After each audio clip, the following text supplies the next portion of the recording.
Para comenzar con la tercera sesión de ponencias, vamos a invitar al Dr. Sávio Tadeu Guimarães.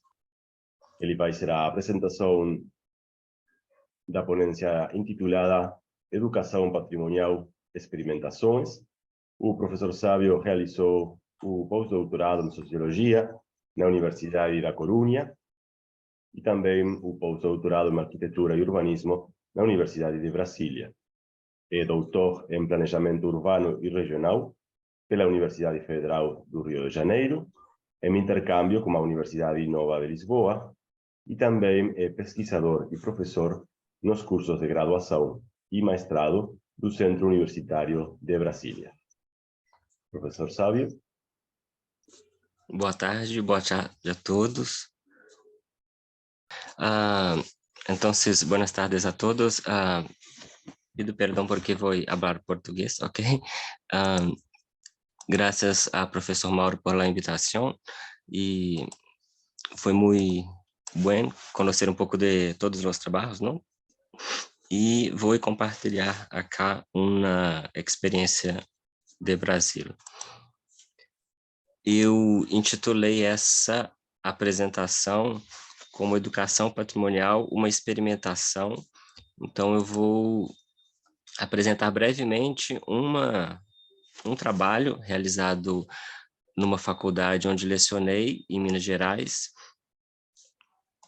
E peço ao professor Mauro para passar, por favor. Sim.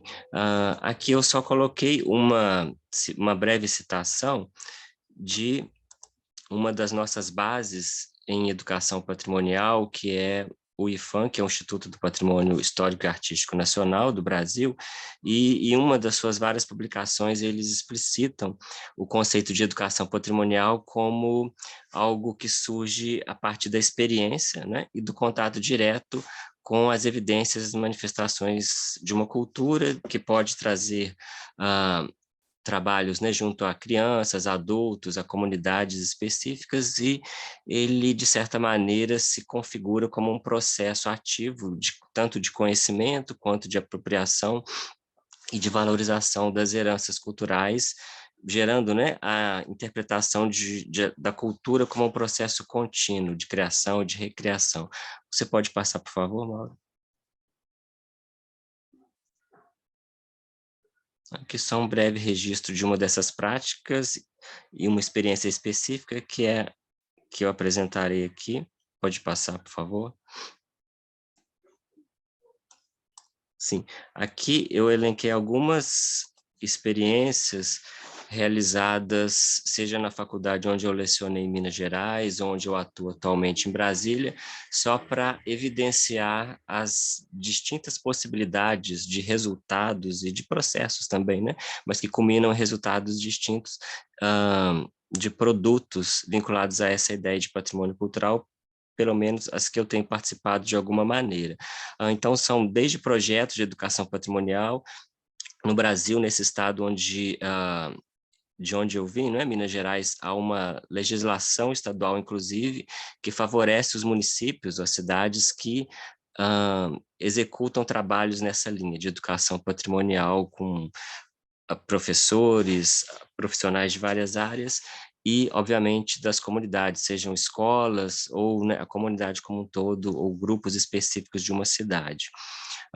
Nós temos também tido resultados como guias, alguns colegas aqui, né, nesse seminário até abordaram essa questão, então guias de bens culturais, que, de certa maneira, para se vincular com o conceito de educação patrimonial, buscam, né, essa participação desde o início do processo até os resultados. A gente sabe que Brasil, acho que muitos de nós latino-americanos vivemos em situações onde as diferenças, né, socioculturais, socioeconômicas são muito grandes, então, para a gente ampliar o acesso a esses resultados, por vezes, as possibilidades de divulgação precisam ser pensadas também, quando possível, trabalhos de acesso gratuito, agora com a internet, né, de acesso livre são vitais para um melhor resultado, ou pelo menos para a aproximação do que a gente busca, né, que é levar essas reflexões de volta à comunidade de onde ela surgiu com a nossa participação como pesquisadores.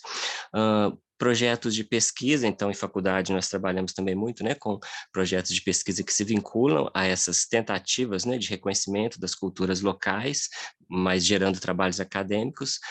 Livro-aula, que é o que eu vou apresentar aqui especificamente, entre essas várias experiências, que é a possibilidade de culminar um trabalho em sala de aula numa publicação.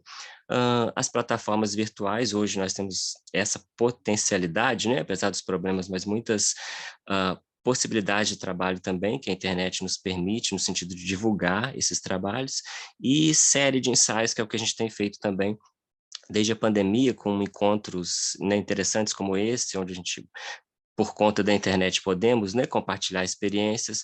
A gente tem feito lá também uma série de trabalhos que são ensaios resultantes desses encontros que a gente tem feito desde 2020.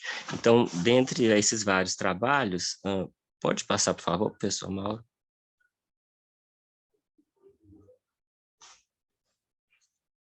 Sim, eu elenquei um, que é esse livro Aula, e tentei evidenciar ali algumas questões síntese, né, do que eu vou mostrar. Então, a origem partiu a princípio, de uma iniciativa pessoal como professor, né, professor na época das disciplinas vinculadas à representação gráfica, mas também patrimônio cultural, que são duas áreas onde eu ainda hoje atuo. Os agentes, né, foram desde eu como professor, mas outros professores, alunos, né, meus e de outros professores, iniciais, antes, né, dessa busca da comunidade como potencial participante. Na elaboração, sim, a gente teve visitas de campo, conhecendo algumas localidades da cidade, eu vou mencionar melhor daqui a pouco, e os trabalhos de volta, né, à sala de aula, com a seleção e a manipulação desse material que a gente coletou, seja entrevistas ou fotografias, enfim, várias possibilidades, né, de trabalho para a configuração de um produto final. E o acesso, né, para a gente tentar se vincular de fato, né, em todos os momentos, inclusive nos resultados.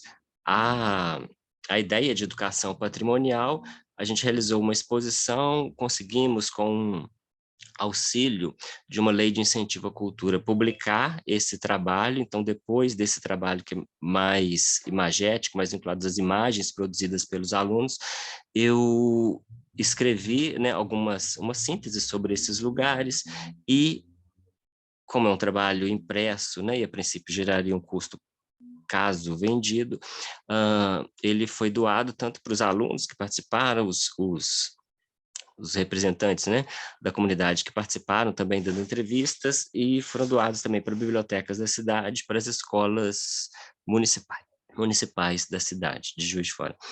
Pode passar, por favor? Sim.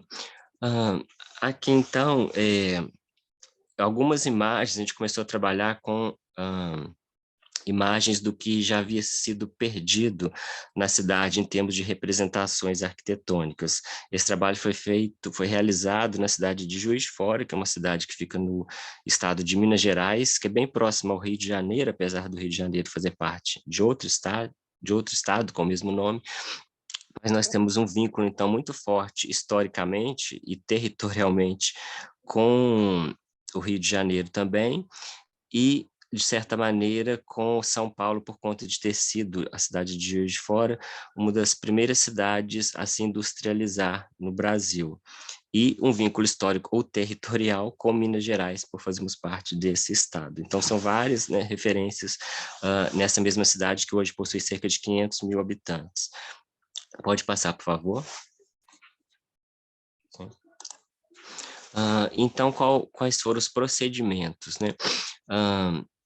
A gente começou a trabalhar com imagens na época de revistas, de internet, que os alunos mesmos traziam, que eu tinha já fotografado, ou eles, né, já conhecido, próxima a esse território, Minas Gerais, que é bem mais amplo que a cidade, no sentido de a gente começar a trabalhar para o reconhecimento de algumas categorizações no campo do patrimônio. Então, a gente trabalhou, sobretudo, com a ideia de bens culturais materiais, onde a gente entraria, né, com a arquitetura, mas com os bens móveis também integrados. São conceitos que hoje a gente pode rever quando a gente fala em paisagem cultural, já já vou falar sobre isso, mas de início, para tentar facilitar o entendimento do aluno sobre essas dimensões que por vezes se sobressaem, né, quando a gente considera algo como um bem, foram, de fato, os bens culturais materiais, aqui a gente tem desde do que aqui no Brasil a gente considera, né, como colonial, mas do período imperial e depois modernista, já no período republicano, como algumas imagens, né, que vocês devem conhecer ali de Ouro Preto, ou Pampulha, em Belo Horizonte. Pode passar, por favor? Sim. Os chamados, né, bens culturais imateriais ou intangíveis, que se vinculam aos eventos, às celebrações, aquilo que de fato faz parte da cultura, né, mas onde a essência não é, sobretudo, a sua materialidade. Então, buscamos também identificar a partir dessas imagens, né, mais divulgadas na região, ou que alguns tivessem alguma experiência prévia, esses bens salientados por essa dimensão imaterial muito forte. A culinária também, a dança. Pode passar, por favor? Isso. Chegando aos bens naturais, né? A dimensão paisagística, onde a gente trabalha não só a natureza pré-existente, mas a natureza que sofreu e sofre intervenções pelo homem, mas que ainda assim apresenta algum potencial para nós, seja em termos de imagem, de sonoridade, agora cada vez mais por a nossa conscientização ou sensibilidade em relação às questões do meio ambiente, né, como foram bastante colocados aqui também pelos colegas. Então, buscamos também identificar esses potenciais ambientais, né, desse território, que na verdade foi Minas Gerais, até a gente chegar de fato na nossa cidade, Juiz de Fora. Pode passar, por favor?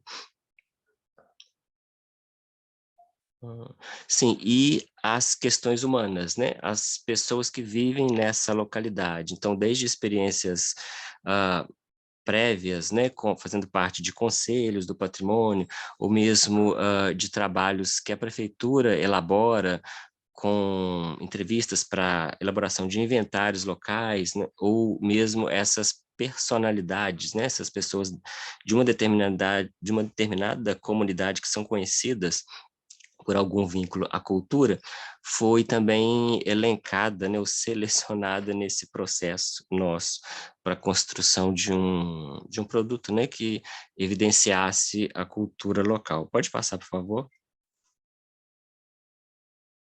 Sim. Então, depois dessa fase inicial, né, de identificação do que foi perdido, com aquelas fotos em preto e branco e do que ainda existe, do que a gente elencou nessas últimas imagens, né, com essa forte dimensão material, ou imaterial, ou ambiental, e as pessoas também que pudessem colaborar conosco, a gente partiu para visitas a campo, que foi entrevistar algumas dessas pessoas quanto possível, mas aí já na nossa região, né, e visitar também alguns daqueles pontos, né, vinculados a referências ambientais da localidade, fazendo não só entrevistas, mas também registros fotográficos.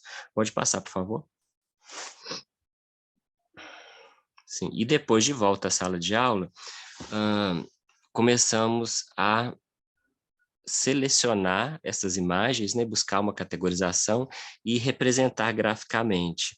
A questão da representação gráfica se deu tanto por uma questão de eu lecionar essa disciplina também, além da disciplina de patrimônio, e também por considerar, né, por isso participo dessas disciplinas como professor, por considerar as potencialidades que a gente tem nela, né? Seja da representação manual ou digital que nós temos hoje, por a questão visual atrair muitos, não só os alunos, mas as pessoas de um modo geral, e do quanto a gente pode chamar atenção com essa dimensão artística que as representações permitem. Então, a partir daí, a gente começou a selecionar todas aquelas imagens coletadas na cidade de Juiz de Fora e os alunos mesmos a escolherem, né, qual que eles gostariam de representar graficamente por algumas técnicas que a gente foi diferenciando também ao longo do percurso. Cabe evidenciar também que foram 4 turmas, sim, que trabalharam com esse material, esse trabalho tem cerca de 10 anos, hoje eu trabalho no similar, mas em Brasília, onde o produto busca ser não necessariamente um livro, mas um site que a gente está elaborando para divulgar esse trabalho, mas nesse caso aqui foi uma publicação física, o objetivo final.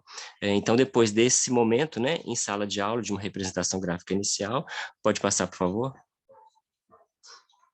A gente passou para um trabalho de tentar integrar esses vários traços, né, as afinidades de cada aluno, né, os bens representados que também tivesse alguma correlação entre si, pode passar, e aí trabalhando com plantas, com outras imagens que foram sendo acrescentadas, criando essas camadas, né, de representação, mas sempre tentando enfatizar um daqueles bens que fossem que tivessem, né, sido identificado, né, nesse processo. Pode passar, por favor?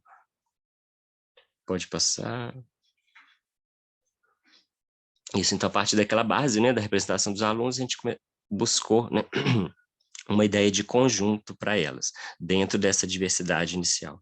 Isso, aí a gente chegou nesses 4 pontos que são os que se transformaram, né, nos 4 capítulos do livro. Então, a gente tem esses 4, né, que estão separados por cores. Esse primeiro amarelo se vincula aos bens vinculados ou representativos de grupos étnicos, né, assim como acho que todos nós, né, da América Latina, temos essa vinculação a vários grupos étnicos, né, que participaram da nossa formação e que se expressaram também, nem sempre de forma tão visível, mas que participaram, né, da construção das nossas cidades. Então, a gente vai falar desde dos ameríndios, né, dos chamados povos originários agora, ou da participação do europeu português principalmente, mas também do africano, né, na época, agora com o legado, né, dos afrodescendentes, mas também outros grupos de imigrantes, né. No Brasil nós tivemos de início, né, os sírios e libaneses, mas depois um percentual muito alto italianos, alemães, e assim a gente configurou, né, buscamos identificar correlações dessa arquitetura local,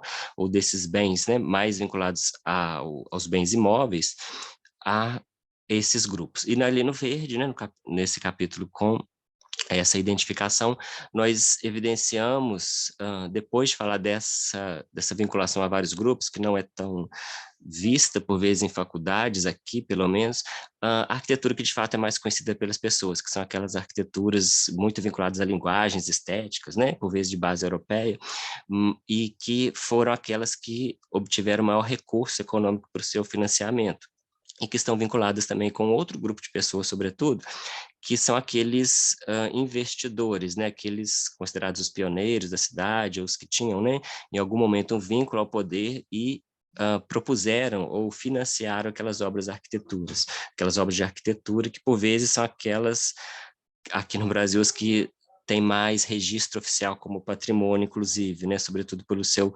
potencial estético, mas a gente buscou, então, evidenciar outras dimensões, né. Ali no vermelho, a gente buscou os espaços culturais, então, teatro, dança, literatura, aqueles espaços que são muito importantes também, né, para a configuração de uma cidade, e como representatividades sociais, a gente buscou ali os artistas da cidade, que se vincularam, né, em algum momento, que se tornaram grandes nomes, seja do teatro, da dança, da literatura, né, poetas, escritores, etc., buscando essa correlação, né, sempre entre arquitetura e alguma personalidade, e por fim, ali no quadro mais branco, né, em preto e branco, a gente partiu para a periferia, buscando ou para o espaço urbano, né, buscando equipamentos públicos que também tivessem uma relevância e um vínculo com pessoas específicas, né, uma praça, uma ponte, os parques da cidade, avenidas, etc. E as pessoas, né, que eventualmente se correlacionavam mais com ela no sentido de poder contar uma história e participar de alguma maneira, tal como a gente já tinha tido, já tínhamos obtido, né, nessas entrevistas iniciais. Pode passar, por favor? Isso. Aqui só algumas imagens, né, de como ficaram essas imagens produzidas pelos alunos nesses capítulos específicos, né, tentando unificar essa diversidade, ainda que tem uma profusão, né, de imagens e de referências. Pode passar? Sim. Isso. E depois de todo esse trabalho, nós realizamos uma exposição na própria faculdade e que reverberou, né, no interesse de outros alunos, por isso esse trabalho de um semestre foi reproduzido, de certa maneira, em outro, e foram 2 anos assim, e posteriormente, já com uma série de trabalhos, nós buscamos, né, captar recursos e conseguimos com o auxílio de uma lei de incentivo à cultura, a publicação desse material, esse é o resultado, né, o livro, e pode passar? Sim, que que teve então, né, como participante essa série de sujeitos sociais, como vocês espero que tenham identificado, né, pela minha rápida fala em português aqui, e que foi o livro distribuído posteriormente para os alunos que participaram, para os entrevistados, né, da cidade, de Juiz de Fora, também foi doado para as bibliotecas municipais da cidade, escolas municipais, e uma parte também ficou com a instituição, né, que cedeu esse recurso, já fazia parte do edital, eles terem, né, uma porcentagem, e pode passar? Sim, e penso eu que foi um resultado interessante nesse sentido, né, de os alunos de arquitetura terem, de certa maneira, ampliado um pouco daquele conhecimento que, por vezes, a gente tem em sala de aula, né, como eu tive, quase que basicamente em sala de aula.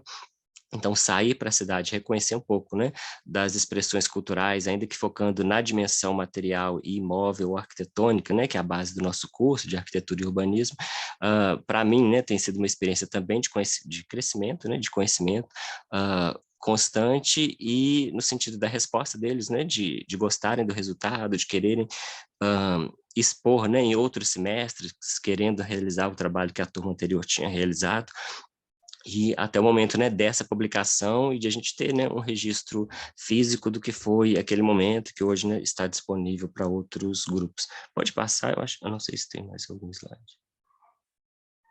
Sim, aqui só uma citação de um dos nossos mestres, né, da educação, Paulo Freire, e que, de certa maneira, também se vincula, né, a essa compreensão do conhecimento. Hoje a gente fala muito em educação patrimonial ou educação ambiental, uma série de direcionamentos que vem dado para essas atividades, mas a gente sabe que, né, professores, né, de várias localidades, há tempos, né, vêm por vezes trabalhando de forma similar, no sentido de levar alunos, né, a conhecer a sua cidade, e essa foi uma experiência entre várias a que eu apresentei aqui para vocês. Tentei falar o mais rápido possível, não sei se eu passei do tempo, mas também peço desculpas por não conseguir, né, aparecer aqui, eu não tenho muito hábito com o Zoom e parece que houve algum problema aqui que o meu computador não está identificando a câmera, e também por falar em português, mas espero que tenham me compreendido. Ok? Mais uma vez, muito obrigado pelo espaço e pela oportunidade também de conhecer um pouco, né, do trabalho que todos vocês vêm desenvolvendo, né, aqui nas proximidades. Ok. Muito obrigado, professor Sávio. Muito interessante a experiência de docência e de pesquisa relacionadas com o patrimônio. Já depois vamos ter a possibilidade, talvez, de algumas perguntas. Vamos a invitar a Gisela, ahora Gisela Renolfi, para que realice su presentación. Vamos a cambiar la configuración aquí para que pueda compartir pantalla. Mientras tanto, vamos a...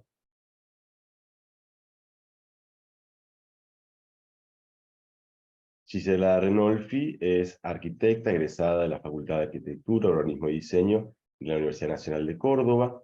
Vive en Dublín desde el año 2015 y forma parte del Comité Irlandés de la Sociedad para la Protección de Edificios Antiguos, SPAF. En 2022 terminó su posgrado en Trinity College Dublín y actualmente trabaja para Carry Conservation International como Conservation Consultant. Va a presentar la ponencia denominada Semillas de Hierro, Revalorización, Conservación y Técnicas de Reparación de los Invernaderos de Richard Turner en Irlanda.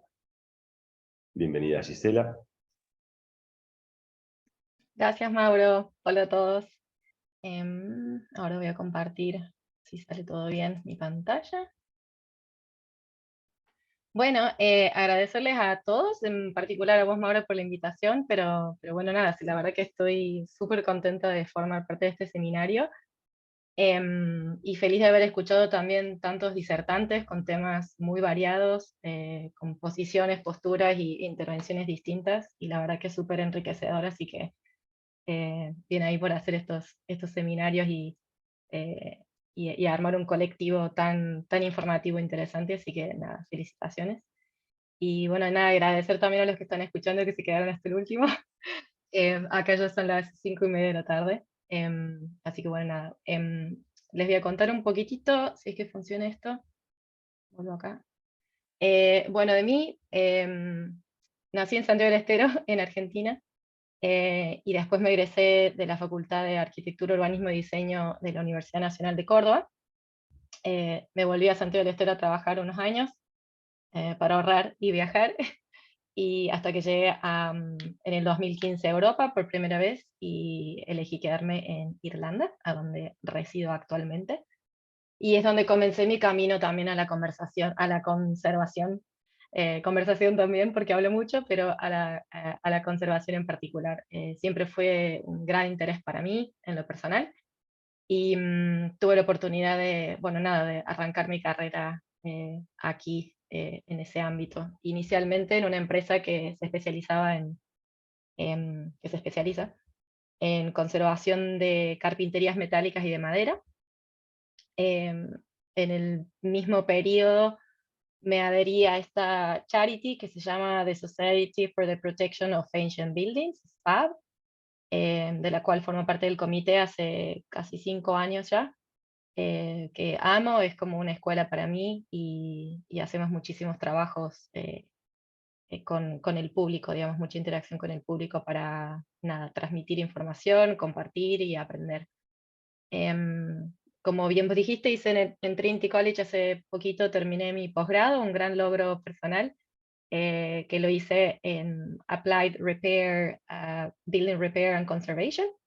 Em, y el tema de mi tesis es el tema que les voy a contar acá en esta exposición. Y actualmente me uní al grupo de Carry Conservation Limited y estoy muy contenta de formar parte de este equipo. La verdad que es alucinante y es multidisciplinario. Y es donde actualmente trabajo como Conservation Consultant y arquitecto. El tema a exponer, como les decía, se llama Semillas de Hierro, que no suena tan bien en español.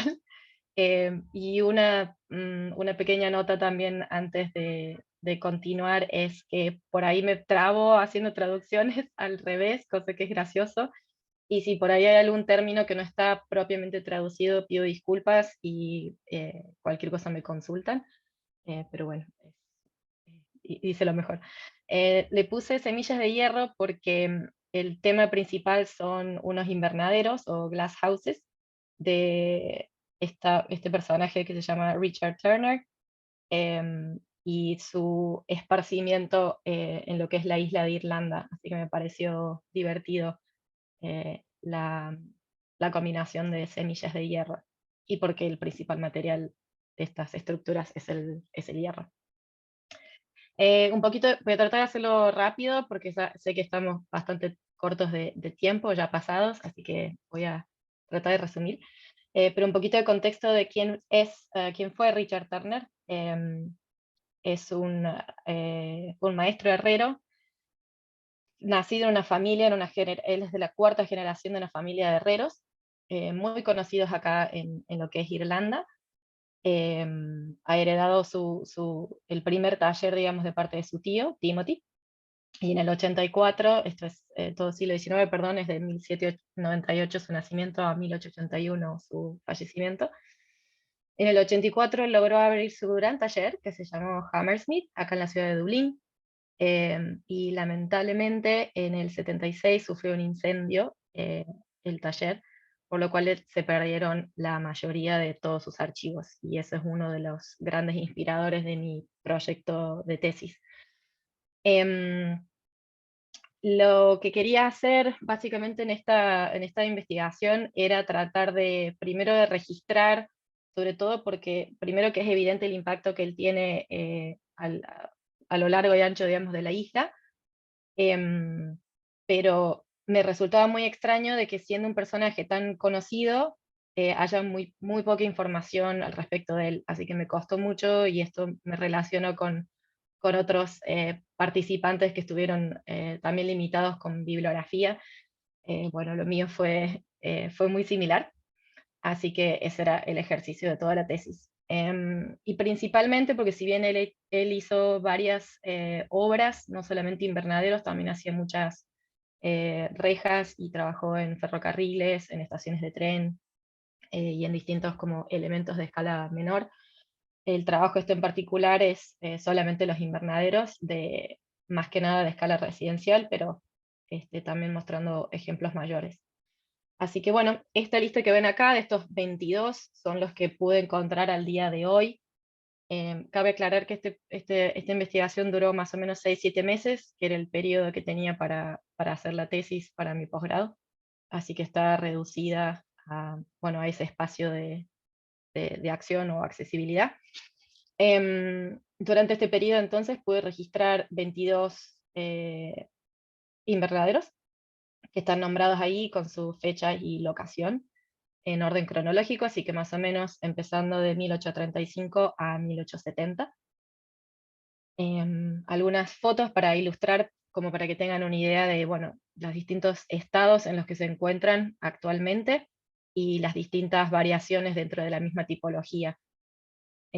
Siempre con la combinación de lo que es hierro fundido y hierro forjado, y por supuesto vidrio. Están desparramadas a lo largo de, bueno, de toda Irlanda, y lo que quería hacer era esto que ven acá a continuación, ubicarlos en un mapa como para realmente hacer bien gráfico y evidente su influencia. Y cuando digo toda la isla de Irlanda, me refiero a la República de Irlanda y a Irlanda del Norte, que es el área gris que ven allá arriba.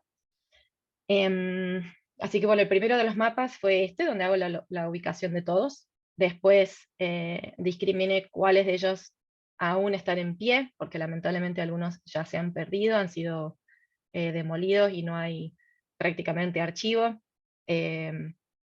Y en el tercero marqué cuáles de ellos están en peligro, que están en muy mal estado y en necesidad de reparación o de atención, al menos para tratar de prevenir que se sigan deteriorando o empeoren aún más.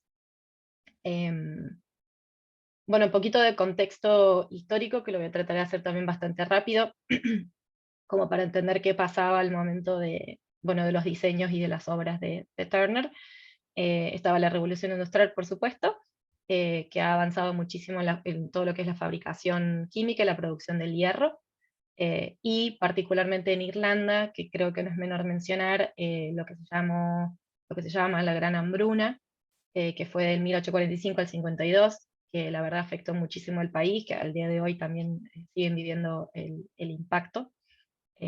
Han perdido muchísima parte de la población, antes creo que eran como 9 millones, y actualmente son 5, o sea que todavía no llegan a recuperar siquiera eso, así que nada, fue un impacto bastante grande, y yo considero también que, y por algunas bibliografías a las que recurrí, entiendo que parte del contexto de ambas cosas, la verdad que influenciaron mucho a Turner, porque estaba esta intención también, o mucho más, estaba más vívida la idea de tratar de producir tus propios alimentos a raíz, bueno, de esta crisis, y por lo tanto los invernaderos tienen un rol bastante importante por estos lados.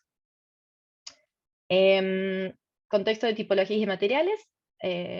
Muy brevemente también el paso o cómo fue la evolución, digamos, del concepto de poder recuperar o mantener tanto plantas exóticas, porque se viajaba mucho, o desde lo que es el Imperio Romano en adelante, y el poder viajar, bueno, trataban de mantener lo máximo posible a las flores, lo mismo con las plantas, y de esto pasaron de empezar a cultivar o hacer crecer árboles de macetas, después investigar o proponer hacerlos sobre suelo y alineadas, como ven en el dibujo, por ejemplo, de abajo, y haciendo estructuras inicialmente de madera alrededor de estas líneas filares de arboleda, que los podían proteger durante el invierno, pero bueno, obviamente tenía sus complicaciones porque eran más laboriosas de mantener por la madera y por la tecnología que había al momento, y eso lleva a que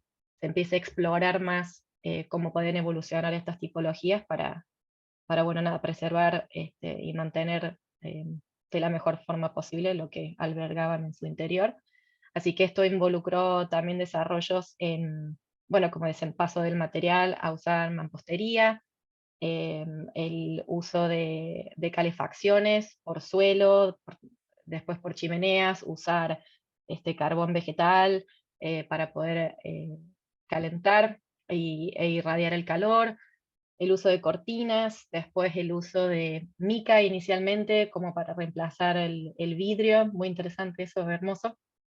Después finalmente la fabricación del vidrio y ya llegando más cercanos a lo que es el contexto de Turner, como la figura de la derecha, ya un poco más producido más industrialmente el vidrio y bueno, nada, y el avance en lo que es la producción del hierro, llegando a, nada, a permitir el diseño de estructuras como las que vamos a ver a continuación. Bueno, vidrio, muy rápidamente también, antes el sistema, el proceso para hacerlo y el resultado era bastante, no poco favorable, pero sí no muy adaptable a lo que es la estructura de las que vamos a ver ahora. Pero bueno, parte del avance de la fabricación del vidrio llevó a de que los paneles puedan hacer un poco más largos, más finos también, de 3 a 6 milímetros máximo, haciendo que las estructuras filares que soportan esos vidrios también sean bastante finitas. Lo que hace lo que le da también, bueno, acceso a mayor luz, y bueno, y como una elegancia también, que es una nota de color extra de estas estructuras. El diseño que me parece también como interesante de nombrar es el tema de la cola de castor, se llama, creo que así se traduce al español igual, pero es el, el- el- la intención, no la intención, sino el diseño curvo al final, digamos, de la pieza de vidrio, lo que, bueno, contribuía con que la acumulación de agua, bueno, viaje a un punto para evitar de que se acumule tipo horizontalmente, y esto en heladas podía provocar la quebradura de los vidrios y también de acumulación orgánica, así que la cola de castor es una nota de color también en el vidrio en estas estructuras.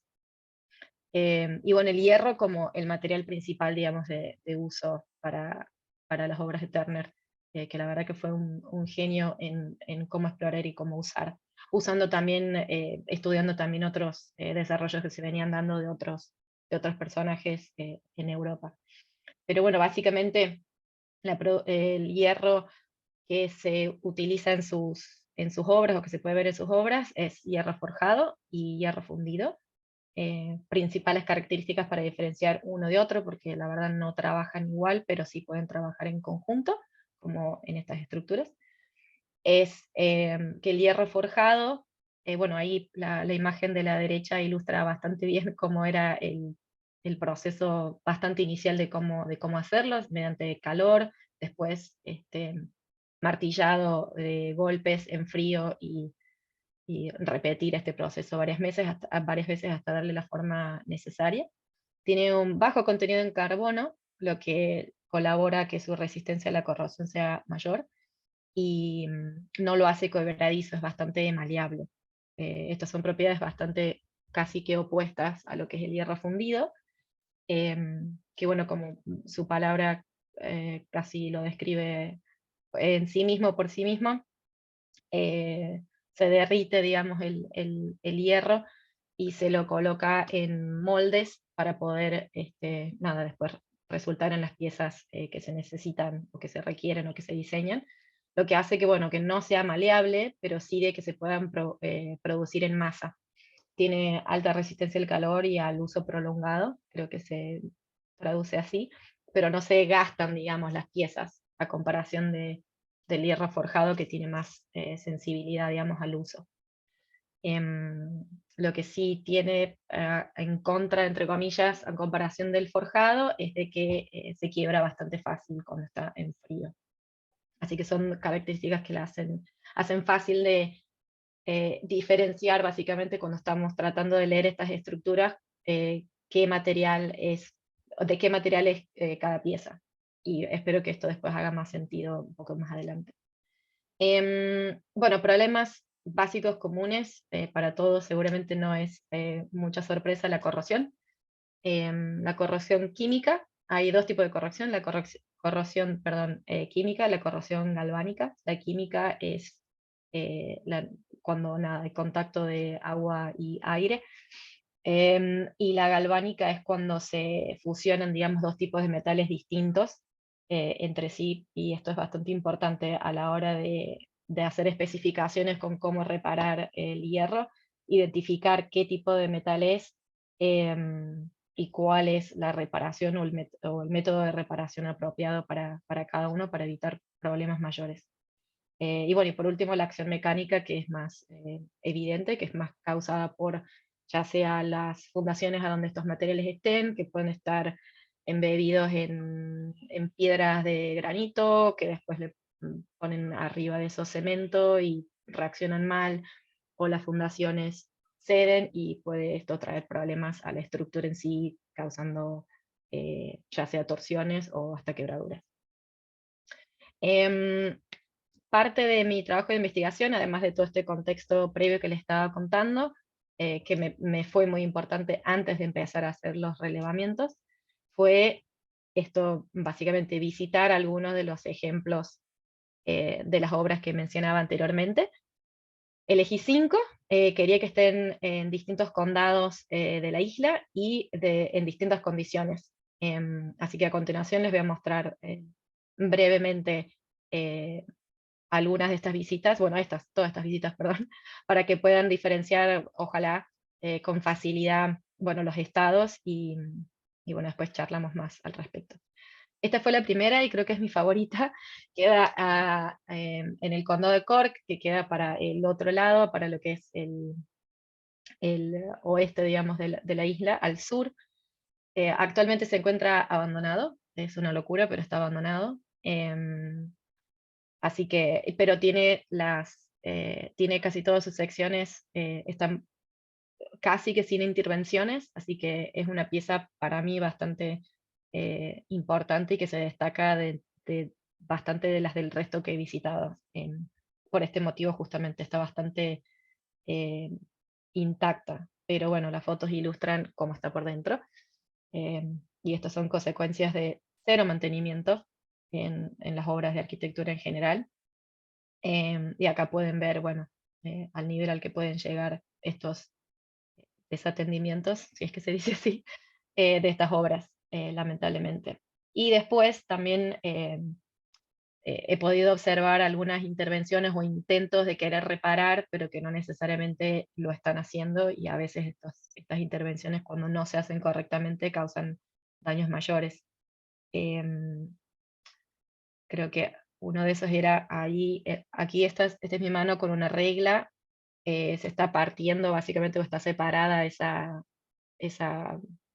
junction, digamos, entre los paneles, y pusieron silicón en el medio para tratar de unirlas, pero por supuesto no adhiere, no funciona, y no está haciendo absolutamente nada, básicamente.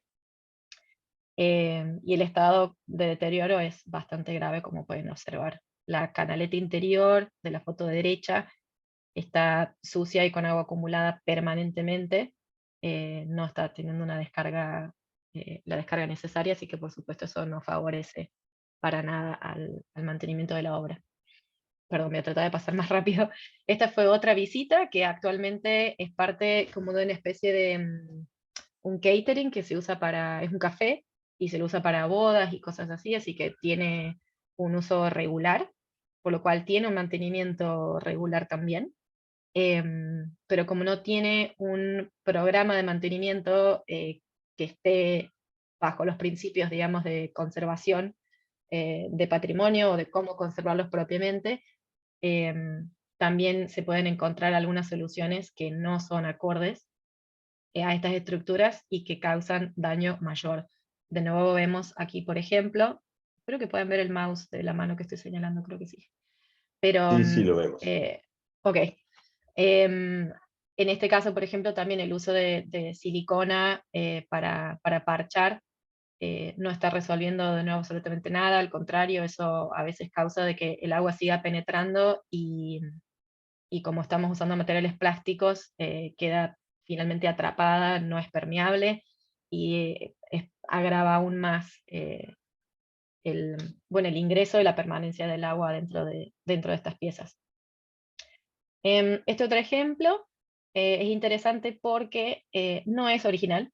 Lo que sucedió fue que en el 1940 fue totalmente desmantelado y lo reconstruyeron en el 2006.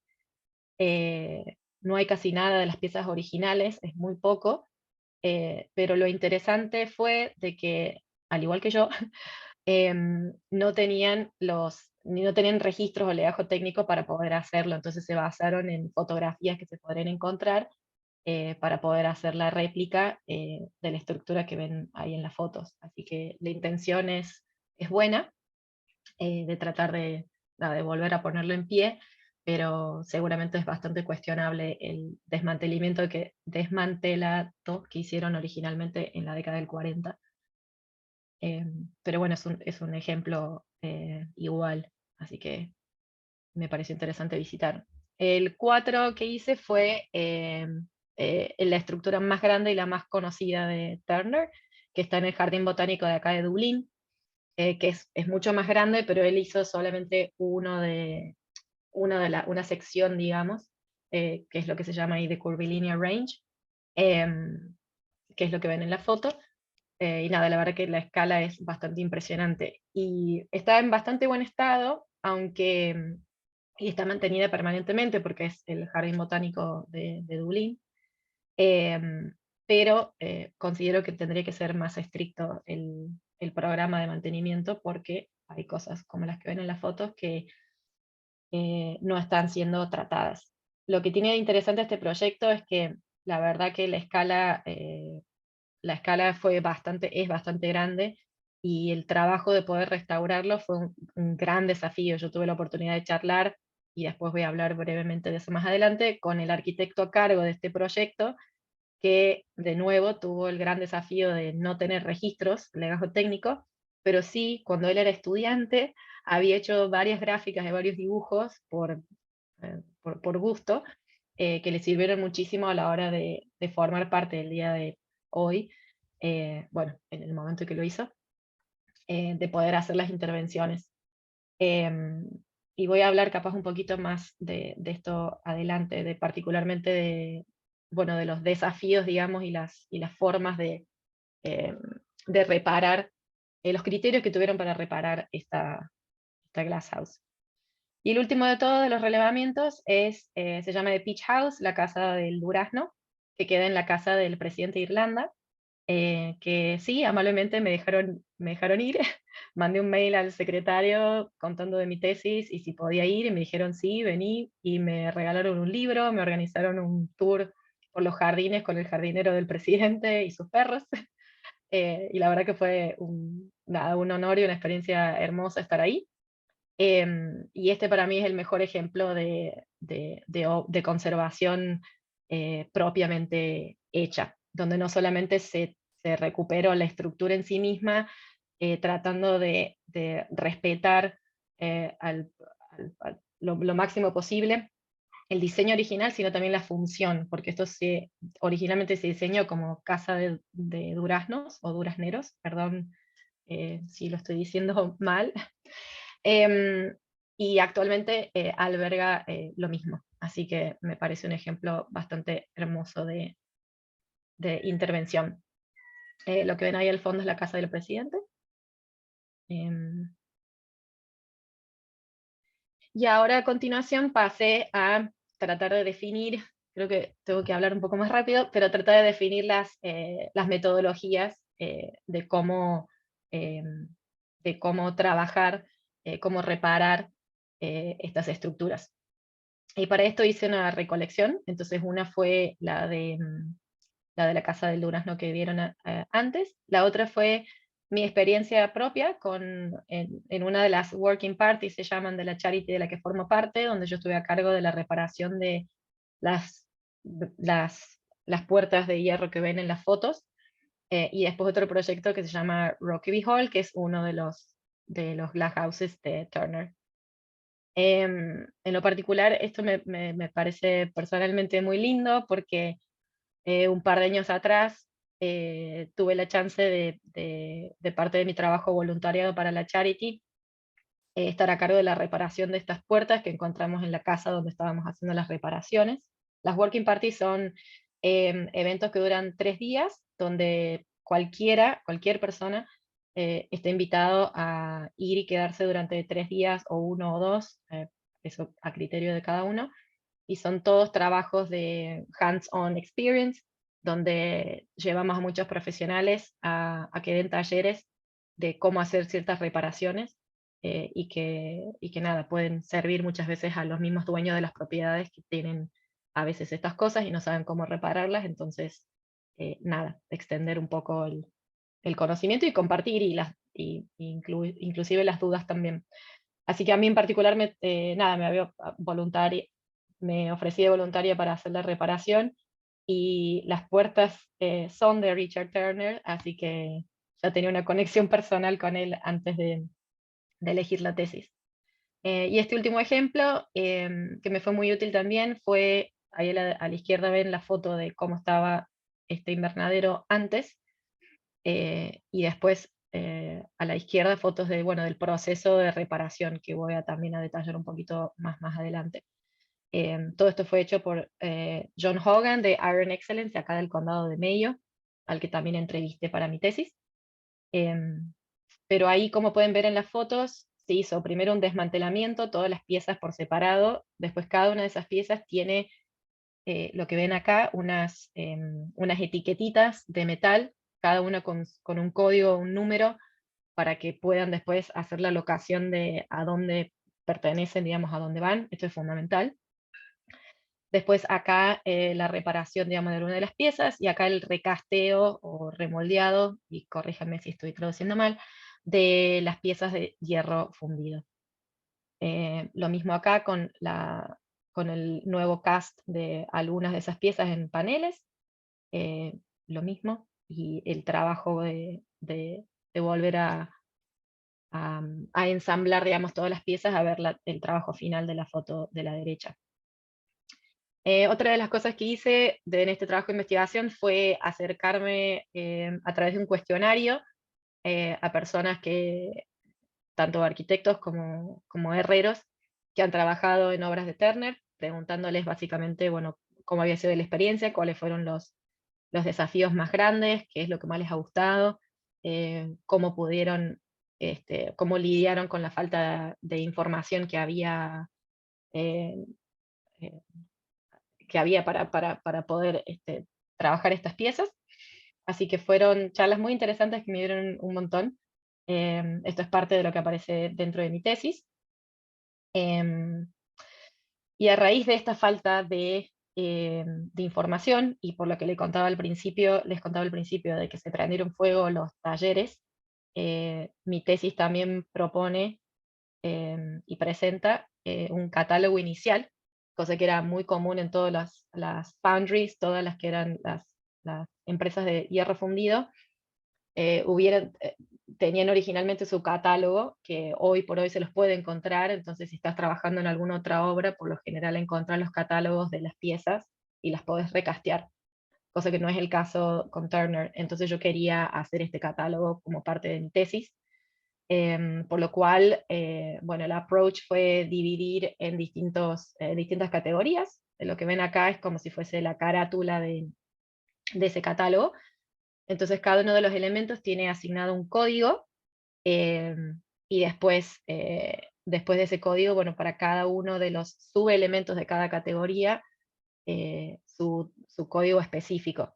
Y esto es porque, con la foto que les mostraba anteriormente, de que cada pieza tiene que estar etiquetada, el uso de códigos es bueno, fácil básicamente para poder registrar y hacer un orden, digamos, más rápido y efectivo de las piezas.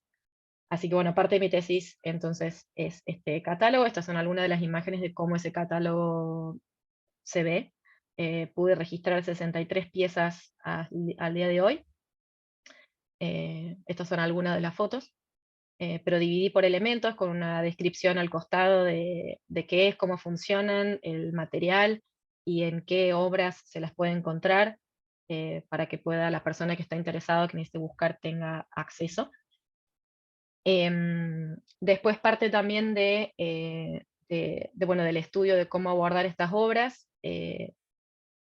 Requirió la propuesta, digamos, de un programa de trabajo que sirve de guía muy general, para tener en cuenta antes de arrancar los trabajos en estas obras.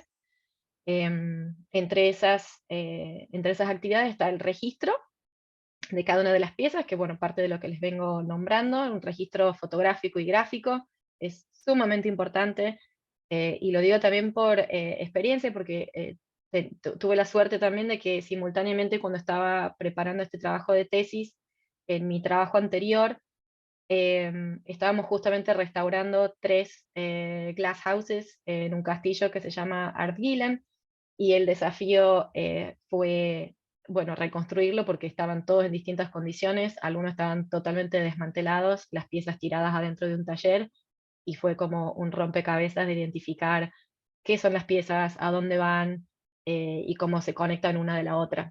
Así que el trabajo fotográfico y de catalogar cada uno de los elementos es sumamente importante. Así que me sirvió mucho a la hora de armar esta guía, digamos, de trabajo. Bueno, la metodología de las reparaciones, eso es fundamental también, como segundo paso, antes de hacer cualquier tipo de reparación, preparar una metodología, revisarla, pedir ayuda, consultar con especialistas, pedir presupuestos, pruebas también, para ver de qué forma cada herrero aplica eso y ver si estamos contentos con el resultado final y si respeta a la obra en sí misma. Bueno, cabe, por supuesto, aclarar de que todas las leyes de higiene y seguridad y de protección de patrimonio, si son aplicables, bueno, a tenerlas en cuenta, es de suma importancia, y marcarlas desde un comienzo. Tercera actitud es el desmantelado, como les contaba anteriormente, de todas las piezas etiquetadas, guardadas y protegidas. El limpiado de estas piezas va a depender del grado de corrosión o el deterioro de la pintura y de la superficie final que es requerida, que se da por lo general en micrones. Para esto hay que referirse a los ISOs internacionales, y entre esos ISOs están definidos los grados de corrosión, que son 4, A, B, C y D. Así que esto dan distintas opciones de cómo limpiar las piezas.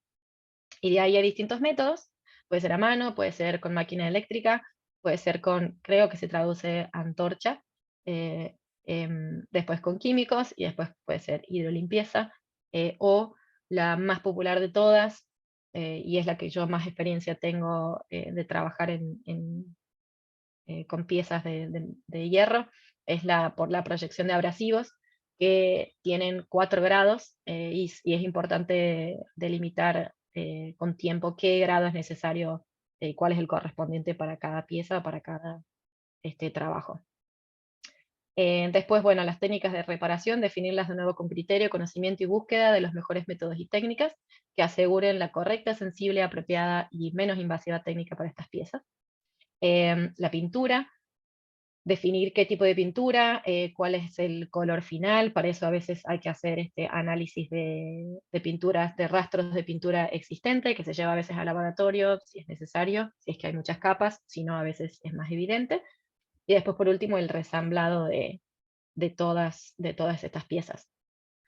Bueno, estos son dibujos, ejemplos de la lectura que yo realicé cuando visité la primera que veíamos, donde están identificadas todas las piezas con el uso de los códigos que nombraba en un principio. Después hice una definición o una descripción de cuáles son las técnicas más comunes para reparar el hierro fundido, lo mismo con el hierro forjado. Y ya termino con esto entonces, que la parte de discusión o conclusión, digamos, de todo este trabajo, que para mí fue espectacular y lo disfruté muchísimo, nada, lo importante que es hablar con otros especialistas, compartir lo que se investiga, lo que se encuentra, lo que falta, los criterios que tiene cada uno y por qué. Y sin embargo, a pesar de que si bien todos estos invernaderos son similares, la verdad que Richard Turner tiene una gracia en el diseño que hace que no se pueda realmente aplicar el mismo método en absolutamente todos, entonces todo esto sirve como guía, o espero que sirva como guía, a la hora de empezar, digamos, estos trabajos. Y por último, nada, el uso de la tecnología, que yo lo puse como a debate al final, y hay un ejemplo ahí a la derecha, usé fotometría, creo que se traduce así, que es un sistema muy sencillo, donde por el uso de 15 fotografías podemos tener un 3D del objeto, y lo que propongo es el uso de esta tecnología para poder registrar todas estas piezas que están en el catálogo y que pueda ser de acceso público y colectivo, lo que nada, posibilita que esto después se pueda imprimir en 3D y poder hacer el casteo de las piezas que falten en el caso de ser necesarias. Nada, muchísimas gracias por escuchar, perdón la demora, disculpas y muchas gracias. Perfecto, Gisela, muchas gracias a vos por la presentación. Sin dudas, un trabajo muy interesante. Luego, en todo caso, tendremos algunos minutos al final para realizar alguna pregunta o algún comentario. Muchísimas gracias. Y presentamos ahora al último disertante.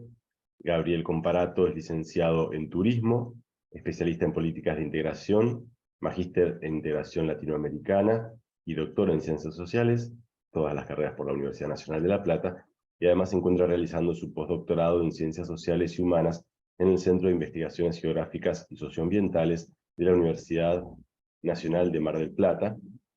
Actualmente se desempeña como profesor en la Universidad Nacional de La Plata, la UADE, y como profesor en el Posgrado Internacional de Patrimonio y Turismo Sostenible, UNESCO y UNTRE. Gabriel va a presentar la ponencia denominada Reflexiones para la relectura de los procesos de valorización turística del patrimonio cultural. Bienvenido, Gabriel. Bueno, muchas gracias, Mauro. Un gusto a todos y a todas. Espero que estén muy bien. Buenas tardes. Pido disculpas por ese momento que estuve ausente. Bueno, surgió un imprevisto, así que gracias por guardarme el lugar. Es un placer para mí estar aquí presente, así que extender el saludo a toda la universidad y en particular a Mauro, que fue quien hizo la extensión de la invitación, y bueno, agradecer sobre todo eso.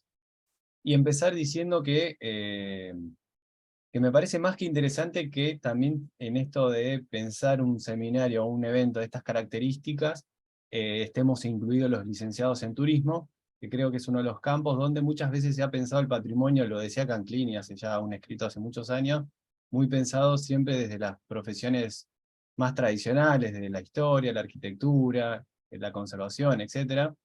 Y uno de los campos donde más se ha abierto algunas de las discusiones en distintas ciencias sociales y humanas es el turismo, donde pensamos y repensamos los procesos de valorización, ya sea netamente patrimonial, pero también turístico.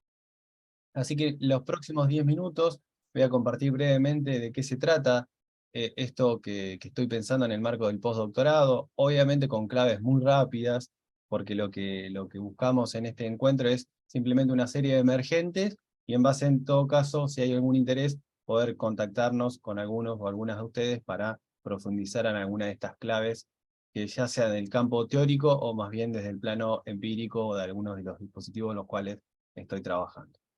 Bueno, ahí está el título de la presentación, en esto de reflexionar sobre una lectura de estos procesos y dónde lo estoy haciendo. En primer lugar, recuperar algunas de las claves que vienen propiamente de la arquitectura, de Choi, de Joé, como se pronuncia en el francés, esta persona que ha estudiado cómo ha sido esta evolución en el tiempo, sobre todo en la segunda parte del siglo XX, esta triple expansión, como denomina ella, del patrimonio. Y cómo esto, un poco la invitación, la primera de estas invitaciones es cómo ha impactado esta expansión o esta inflación, en los términos que lo define ella, en el campo del turismo o en el mundo del turismo. En primer lugar, considerar esta expansión de tipo tipológica, es decir, cómo se han incorporado nuevas categorías a la idea de patrimonio, ya no solamente desde el punto de vista más monumentalista, físico, inmueble, sino esto de incorporar prácticas, representaciones que tienen que ver hoy con el mundo del patrimonio cultural y material, y otras de las tantas categorías, tipología que escuchamos día a día, ya sea de la idea de paisajes, de itinerarios, entre otras.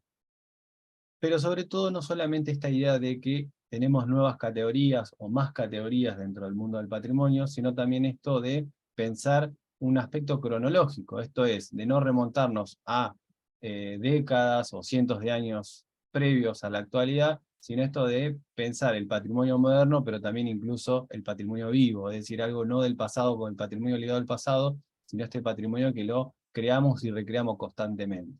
Esta es una de las primeras invitaciones que hace Canclini. Dice, no hemos centrado muchos en el pasado, no porque eso no tenga importancia, sino que también es momento de pensar cómo eso circula y se produce en la actualidad, qué significados y resignificaciones están sucediendo, y cómo eso tiene impacto en los procesos culturales, y yo agrego de los procesos turísticos. Y si hay algo que desde el punto de vista de la gestión, algo que voy a empezar a problematizar en el día de hoy, es cómo ha impactado esta expansión de tipo espacial, donde muchas veces los planes de gestiones muy centrados en una serie de zonificaciones, sobre todo de zonas núcleo, hoy empezamos a pensar planificaciones y zonificaciones y procesos de gestión que están ligados a grandes extensiones territoriales, donde muchas veces en este diálogo entre lo material y lo material, lo cultural y natural, donde se van resquebrajando esas fronteras, bueno, nos toca gestionar procesos altamente complejos desde el punto de vista de esta imbricación de procesos de distinto orden. Entonces, hablar de patrimonio, hablar de turismo, es hablar de patrimonio legitimado, consolidado, institucionalizado, sí, pero también de otras prácticas, formas, manifestaciones que quizás no tienen esos estatus o esos tipos o niveles de reconocimiento, pero que en definitiva hacen a los repertorios sociales y culturales de las comunidades en los que están insertos esos elementos o esos elencos patrimoniales. Hablamos de patrimonio de los grandes centros históricos, que son muy característicos en América Latina, pero también decíamos de prácticas que tienen que ver con la cocina, con el consumo, con la producción, con la memoria, con esta idea del patrimonio ligado a pequeñas localidades, incluso lo barrial, entre otras tantas formas y expresiones.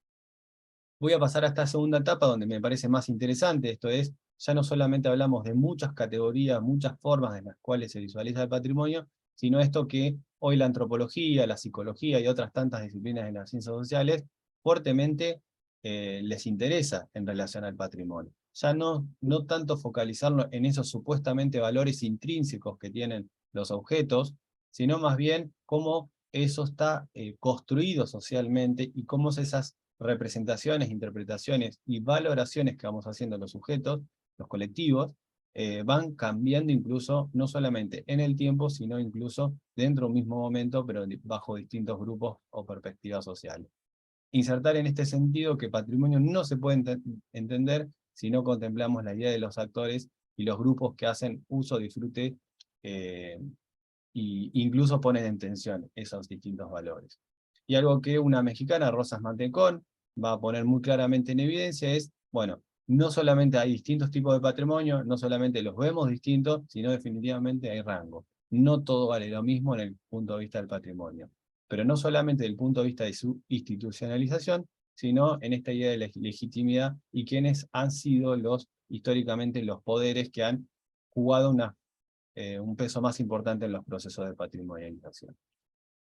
Ahora, ¿qué pasa cuando pasamos al mundo del turismo? Definitivamente también hay un relato que fue históricamente bastante dicotómico, bastante binario, en esta idea de que se consideraba, sobre todo el turismo de sol y playa, en relación al turismo cultural, el malo de la película, ¿no? Y el turismo cultural con representaciones más bien en esto, en definiciones, en manuales, en bibliografía científica y académica, como ese que podía potenciar las economías locales, favoreciendo la paz, y bueno, y tantas otras cosas que se han dicho. Bueno, definitivamente hoy hablar de turismo cultural es hablar de alguna de las tantas cosas que vemos en pantalla, donde quienes nos toca pensar y repensar los procesos de gestión, no implica solamente estudiar una capacidad de carga, es decir, los umbrales de personas que visitan y disfrutan esos espacios, sino procesos sumamente complejos que tienen que ver con en qué lugar se pone el patrimonio en las visitas o en las experiencias turísticas, ya sea en cómo se ponen a las personas, los sujetos sociales,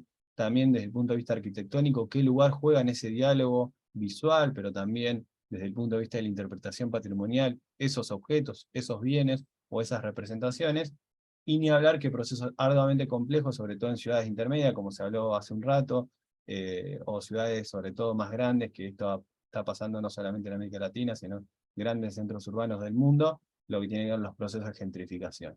Y ni hablar que algo que en Argentina hemos mirado mucho por el costado, que pareciera que no es proceso que se da, pero que tiene que ver con el turismo sexual, y que está también ligado a estos procesos, algunos de estos procesos que yo contaba previamente. En definitiva, hablar de patrimonialización y de uso turístico es hablar de dos procesos que pueden darse en simultáneo, pero también pueden darse en distintos cortes temporales. Si decimos que en la patrimonialización no todo es patrimonio y que hay un proceso de selectividad, en la activación turística podríamos plantear algo similar. Esto es que no todo tiene la condición de turístico, ¿no? Esta idea de atractividad. No todo tiene la misma valoración en términos de qué seleccionamos en términos de uso, disfrute y gestión turística. Esto muchas veces lo que termina sucediendo es que a veces se dan de formas más lineales, otras veces se dan de formas superpuestas, y otras veces generan tensiones, conflictos entre estos usos y lógicas.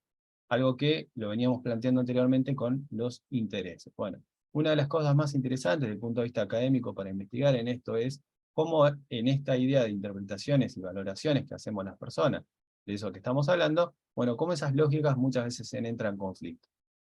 Elementos patrimoniales que en principio no tienen grados de reconocimientos altos, ya sea por las comunidades, la sociedad civil o incluso el poder político, pero que empiezan a tener procesos de activación turística bastante acelerados o rápidos. O a la inversa, quizás elementos patrimoniales que tienen un reconocimiento institucional, están consagrados desde el punto de vista de algún reconocimiento de tipo formal, pero que no están usados, incluso puestos desde el punto de vista de una oferta turística en los destinos. Bueno, definitivamente, ¿qué nos invitan a pensar hoy? Algunas de las claves para pensar estos procesos, estas lógicas.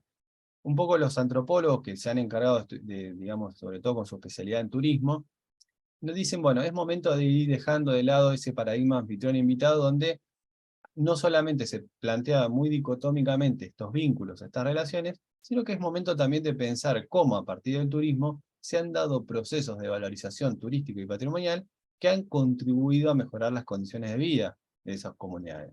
Ya no solamente el turismo como una forma, e incluso hay mucha literatura de los años 70, de los años 80, donde se veía el turismo como una forma de colonialismo, imperialismo, bueno, sino cómo ir empezando en base a casos concretos, cómo fue el turismo encontrando una arena para visualizar incluso patrimonios que estaban subalternizados, es decir, que no estaban formalmente reconocidos por los poderes políticos, y que tienen que ver con grupos, actores, que estaban invisibilizados y que el turismo, bajo algunas estrategias y algunas modalidades, pudo permitir.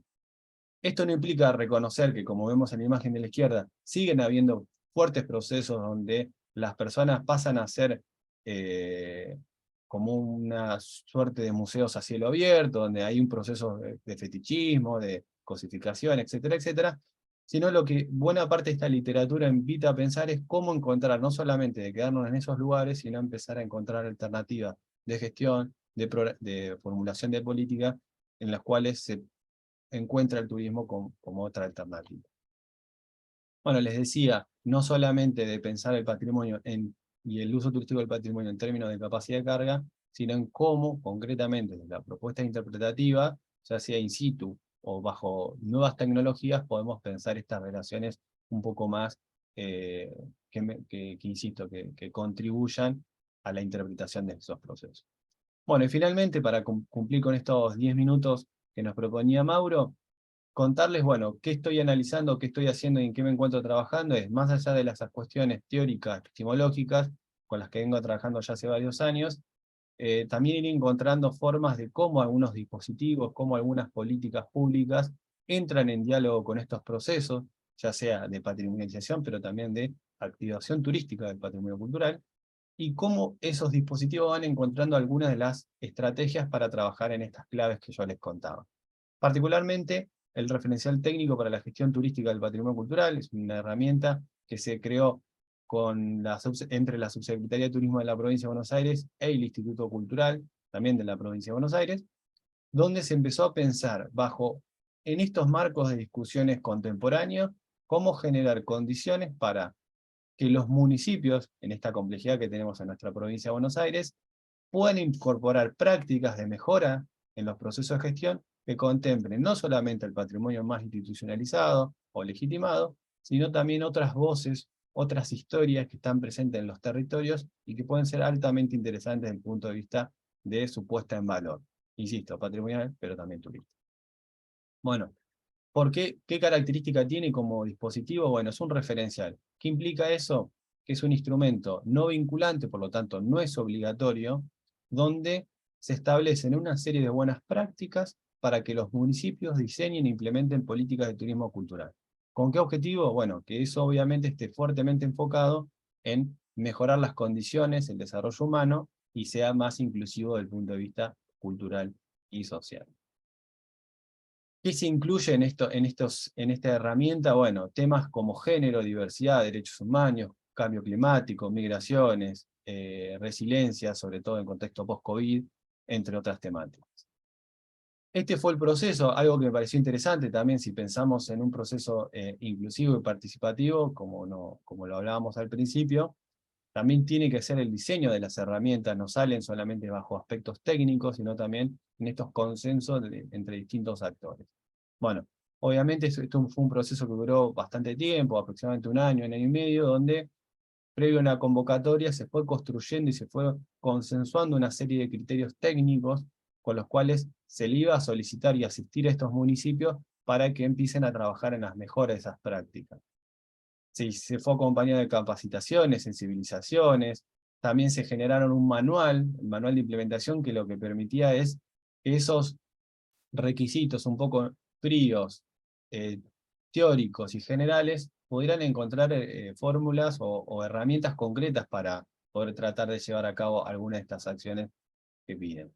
Pero con la particularidad que es la siguiente: estas formas, cómo llevar adelante alguna de estas acciones, nunca están definidas necesariamente a priori. Es decir, esto se define con y con el territorio. Entonces, si bien se van pensando alternativas de cómo otros casos fueron abordando algunas de estas problemáticas, que sobre todo algunas son bastante complejas, yo creo que el desafío fundamental es cómo pensar algunas de esas problemáticas desde las claves territoriales, ¿no? Un modelo de planificación distinto, desde abajo hacia arriba. Y, teniendo en cuenta esas particularidades, cómo se da respuesta al menos parte de estos requisitos que establece esta herramienta. Luego, llevar adelante, incorporar acciones concretas que permitan ver cómo se llevaron adelante esas acciones, y después finalmente un proceso de evaluación que permita determinar en qué se avanzó, en qué no, y en dónde están los puntos de interrogación y que están pendientes en términos de la implementación. Esto obviamente los comparto después por si a alguien le interesa. Se construyeron una serie de capítulos que cada uno va incorporando, definiendo y considerando una serie de aspectos que van desde la cuestión netamente normativa, el plexo normativo, que deben considerar a los efectos de que se cumplan los requisitos legales y reglamentarios, pero también considerar términos y definiciones que son más tipo contemporánea, y que después, ya una vez avanzado desde el capítulo 4 al 7, lo que tiene que ver con planificación, comunicación, promoción y diseño de productos turísticos. Y finalmente, algo que es importantísimo en términos de calidad turística, que podamos ser capaces de dar un seguimiento y una evaluación de aquello que se dijo que se iba a hacer, ¿no? Es decir, esta idea de mejora continua que nos permita saber que ese diseño de política en qué sentido contribuyó, impactó, mejoró o hizo algún aporte en términos de esta temática. Bueno, creo haber cumplido el tiempo, Mauro. Perdonen, insisto nuevamente, el inconveniente que tuve, pero Les agradezco un montón la invitación y desde ya más que a disposición para que consultas, comentarios, sugerencias, ahí tienen mi correo, me puedan escribir. Perfecto, Gabriel, muchas gracias. Sin dudas, muy interesante la propuesta de reflexionar sobre los procesos de valorización anclados en el territorio, que es lo que ustedes están trabajando. Abrimos un breve espacio de consultas para este último bloque y me gustaría hacer una primera pregunta al profesor Savio, tendo em conta a sua experiência de trabalho com os estudantes das faculdades, como você acha que foi a resposta para a sua convocatória de trabalhar especificamente nessas questões de patrimônio com as comunidades locais? Ah, sí. Escúchame. Sí, te escuchamos. Eu trabalhei inicialmente no campo do patrimônio como estagiário e depois arquiteto, né?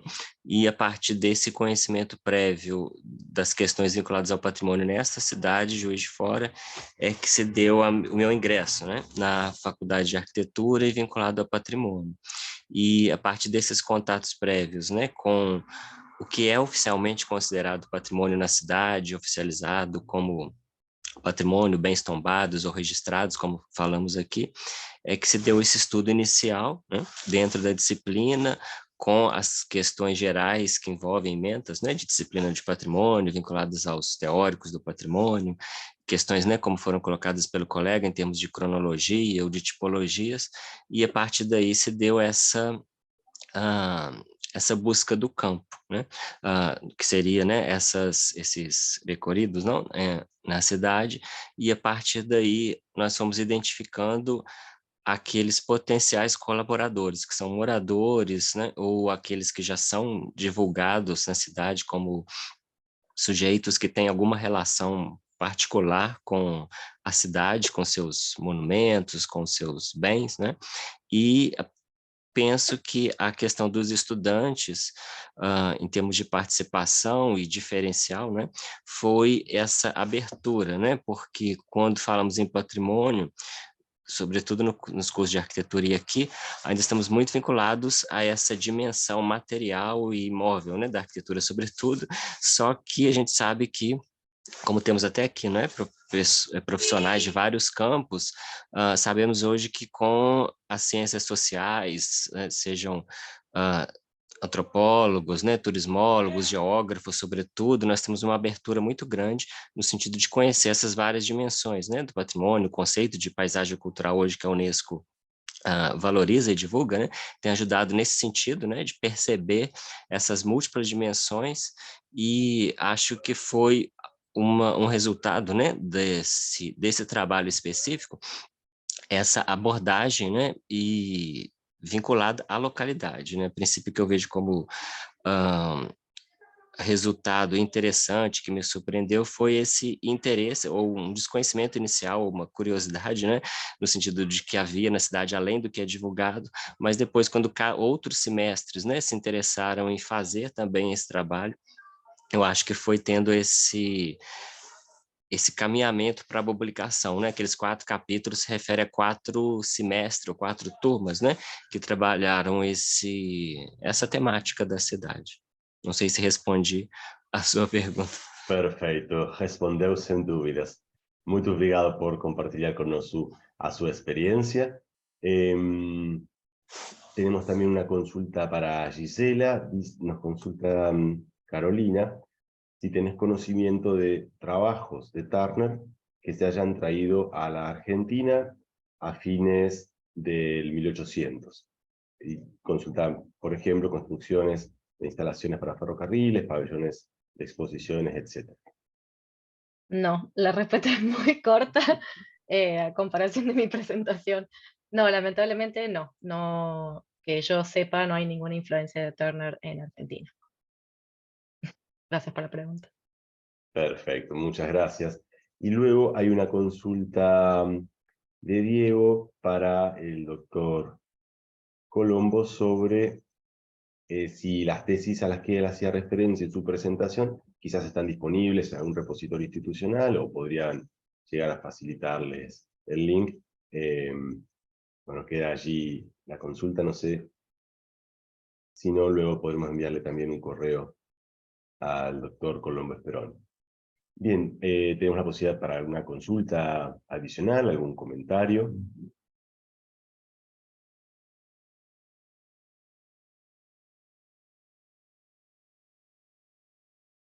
Bueno, Mauro, yo creo que ya avanzada la tarde del sábado, enormemente agradecidos a todos los participantes, los ponentes. Realmente ha sido una jornada por demás interesante, multidisciplinaria. Creo que debemos seguir generando estas reuniones, como está propuesto anualmente, para confrontar los resultados del aprendizaje referido a la investigación que estamos desarrollando en nuestras distintas universidades, relacionarnos, inventar formas de compartir ese avance, ese conocimiento, y como bien decía Hugo Goethe en su participación, cuidar todos esta casa común y legarla de la mejor manera a las generaciones futuras. Realmente gracias a todos por el gran esfuerzo y por todo lo que nos han aportado en una extensa jornada en el Día del Arquitecto, así que los arquitectos que nos han seguido acompañando, terminen bien el día y a disfrutar y a almorzar tranquilos, o a cenar a aquellos que están en el otro continente. Gracias. Muchas gracias por su participación. Será hasta el próximo seminario de investigación en Gracias patrimonio, a todos. Buenas arquitectura y tardes. diseño. Buen fin de semana. Obrigado, Adiós, boa muchas tarde. gracias.